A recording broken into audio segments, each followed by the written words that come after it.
সোনার দাম 1,62,000 টাকা 10 গ্রামের, মানে ভরি। ডলার এখন 91 টাকা 83 পয়সা আজকের ডেটে। গতকাল 91 টাকা 72 পয়সা ছিল। এক মাস আগে সোনার দাম ছিল 1,24,25,000 টাকা। 8-9 মাস আগে ছিল 70-72 হাজার টাকা। 2020 সালে 5 বছর আগে হয়তোবা ছিল ওই 38-40 হাজার টাকা বা 45 হাজার টাকা। দিন দিন সোনার দামও বাড়ছে, দিন দিন ডলারের দামও বাড়ছে। ডলার হয়তো 2020 সালে ছিল 70-72 টাকা। ডলারের দাম বাড়লে আমাদের কি, আমরা তো ভারতীয় টাকা রুপিয়াতে আমরা কাজ করি। সোনার দাম বাড়লে বাড়ুক, সেটা তো বড় লোকেদের জিনিস। আমরা গরিব মানুষ সোনা কি ধরেই কিনবো? গরিব মানুষ না, এখন মধ্যবিত্তরাও সোনা কিনতে পারবে না। 1,62,000 টাকা হচ্ছে গিয়ে 24 ক্যারেটের দাম। 22 ক্যারেটের আজকে সম্ভবত রেট 1,50,51,000 টাকা। 10 থেকে 15% মজুরি জুড়ে দেন, মোটামুটি 1,65,000 থেকে 70,000 টাকা পড়ে যাবে 10 গ্রামের একটা সোনার কোনো গহনা যদি আপনি তৈরি করেন। এইবার ডলারে কি ইফেক্ট পড়ছে? ব্যবসা, ইন্টারন্যাশনালি ব্যবসা সব ডলারেই হয়। ডলারের যত দাম বাড়বে, ভারতীয় টাকার দাম যত কমবে, ততই আমাদের দেশে জিনিসপত্রের দাম বাড়বে, স্বাভাবিক। তাহলে প্রশ্ন হচ্ছে, তাহলে পেট্রোলের দাম কেন বাড়ছে না দাদা? পেট্রোল তো 3-4 বছর ধরে ওই 105 টাকা কত পয়সায় আছে। পেট্রোলের দাম বেড়েছে। পেট্রোল এখন আমরা 135 থেকে 40 টাকা লিটার কিনছি, কারণ আমরা পেট্রোল 800 ml কিনি 1 লিটারে, আর 200 ml থাকে ইথানল। আগে যেটা ছিল 50 ml বা 100 ml, 10% থেকে এখন বাড়িয়ে 20% ইথানল পেট্রোলে মিক্স করা হয় আমাদের দেশে। ব্যবহার করা হয় পেট্রোল দাম থেকে নিয়ন্ত্রণ করা এবং সরকারের ওপর প্রেশার না আসা।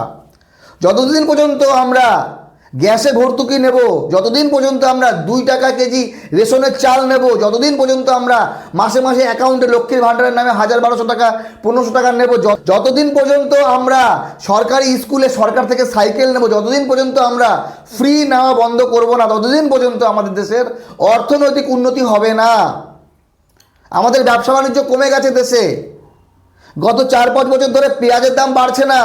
গত 4-5 বছর ধরে টমেটো 200 টাকা কেজি হচ্ছে না, পেঁয়াজ 100 টাকা কেজি হচ্ছে না। কেন হচ্ছে না? কারণ আমাদের দেশে যে পরিমাণ চাষাবাদ হয় আমরা খেয়ে শেষ করতে পারি না। তাহলে আগে কেন দাম বাড়তো? আগে ব্যবসা হতো। ব্যবসা হতো কোথায়? আমরা বিদেশে রপ্তানি করতাম, আমাদের অর্থনৈতিক উন্নতি হতো। কেন? আমরা ডলার উপার্জন করতাম।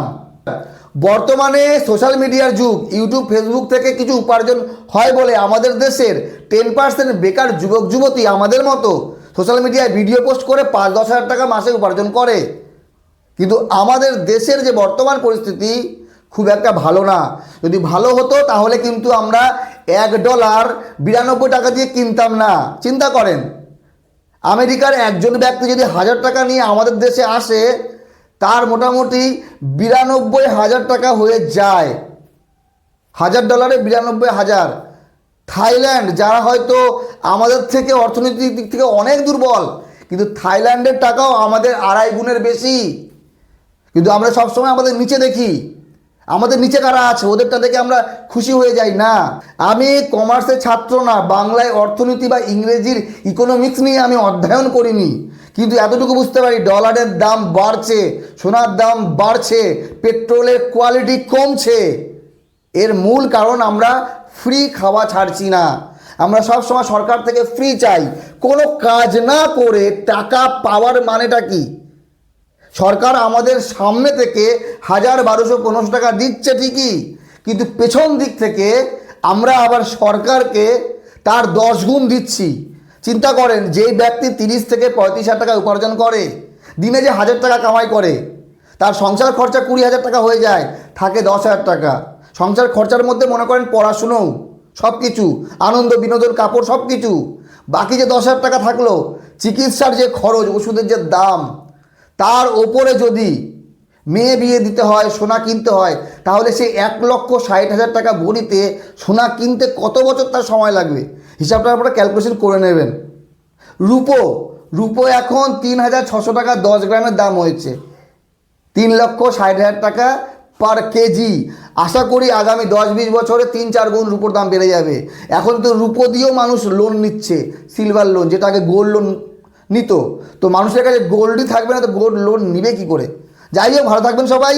যে হিসেবে আমাদের দেশে সোনার দাম বাড়ছে, যে হিসেবে আমরা পেট্রোলের কোয়ালিটি দিন দিন ডাউন করছি, যে হিসেবে ডলারের দাম বাড়ছে, সেই হিসেবে আমাদের মনে হচ্ছে আমাদের দেশে অর্থনৈতিক উন্নতি হচ্ছে না, কারণ আমরা বৈদেশিক মুদ্রা উপার্জনই করতে পারছি না। ভালো থাকবেন সবাই, ধন্যবাদ।